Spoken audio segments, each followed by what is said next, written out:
Welcome to this Skill Builder session on revision skills.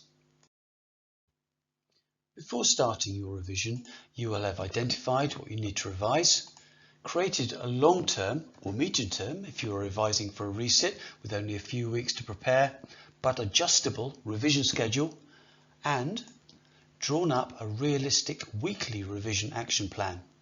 For more on revision planning, see our Skill Builder session on planning your revision.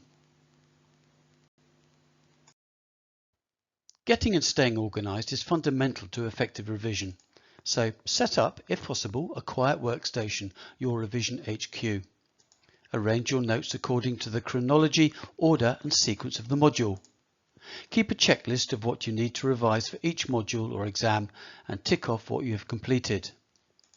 Adjust your revision plan if and when necessary to ensure that you revise everything you need to in time. To revise effectively, it will help to get the big picture. So take time to understand the underlying assumptions behind the module, the logic and development of module content, the order and sequence of topics, the way in which topics are linked, and the way in which the module is delivered. Understanding how the module comes together will help you understand, revise, and remember its contents.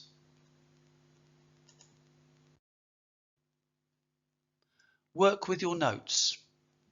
Begin by organising and dividing topics or material into manageable chunks. Then work repeatedly with the material. Identify core issues in each topic. Extract key terms, concepts, points, connections, etc.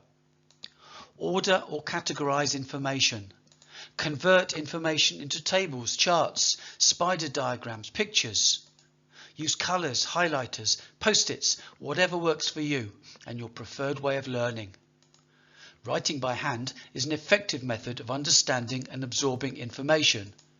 It's also helpful to make portable and transferable notes to revise on the move, such as index cards, large post-its, memos on a phone, or short MS Word documents. The more you work with the material, the better. People commit things to memory in different ways, so much depends on what works for you. You may be an auditory learner who learns well by listening to information. You may be a visual learner, in which case you may find it useful to translate information into diagrams, charts, or pictures. Alternatively, you may learn well with words by reading and writing, in which case taking notes and repeating words or ideas in writing would be a good way of remembering. Some people may find that an object or prop may act as a good learning tool. The other factor to consider is what suits the subject matter or topic that you want to memorise, whether you are trying to remember the names of authors, dates in history, steps in the process, formula, links, cases, data or sequences. For example, remembering the structure of an organisation may well best be achieved with the help of a diagram of the company's structure rather than a paragraph of text. Depending on how best you learn, there are a few techniques that might help you memorise information. Mnemonics can be useful. Rinse out your greasy bottle in Vim, for example, is a good way to remember the colours of the rainbow, red, orange, yellow, etc. Speaking out loud may help, recording and playing back key information or explaining key theories or concepts to an imaginary class. Post-it notes on your wall containing key facts can be removed one by one as you memorise them, offering a clear sense of progress as they diminish in number. Portable cue cards, distilling topics to single A4 sheets, cue cards showing key points, case studies, examples, dates that you can memorise on the move.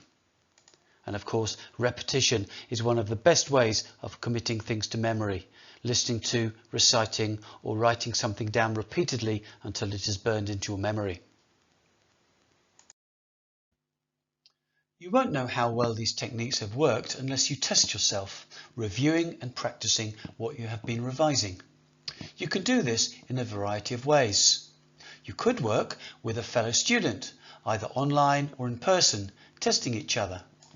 You could create question cards with questions on the front and answers on the back, formulas, dates, examples, facts. Shuffle and test yourself using these until you have memorized every answer. Free writing is a useful technique. Try 10 minutes writing continuously on a topic that might come up in your exams. This will test the extent of your knowledge as well as identify any gaps in your knowledge requiring further revision. Perhaps most important, use past exam papers, not only to practice your exam skills, working to set time frames, but to test the extent of your knowledge and, again, identify any gaps requiring further revision. Once identified, you can adjust your revision schedule to fill those gaps in your knowledge. Finally, pace yourself. Your exam is a performance, and whilst you want to revise or train hard for it, you must also arrive at the exam in good mental and physical condition. These are useful common sense strategies.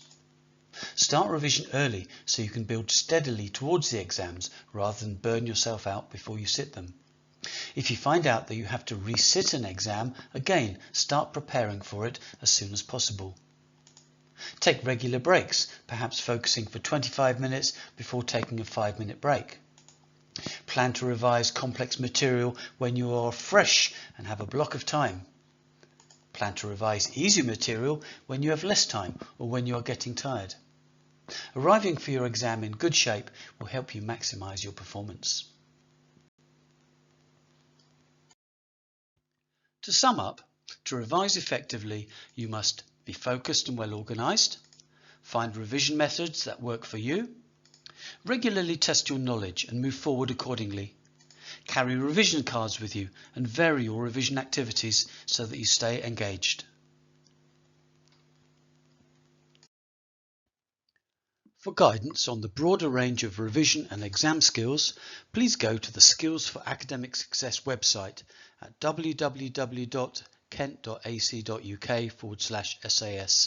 where you can book a one-to-one appointment with an SAS advisor or view more of our Skill Builder sessions, which include planning your revision and exam techniques.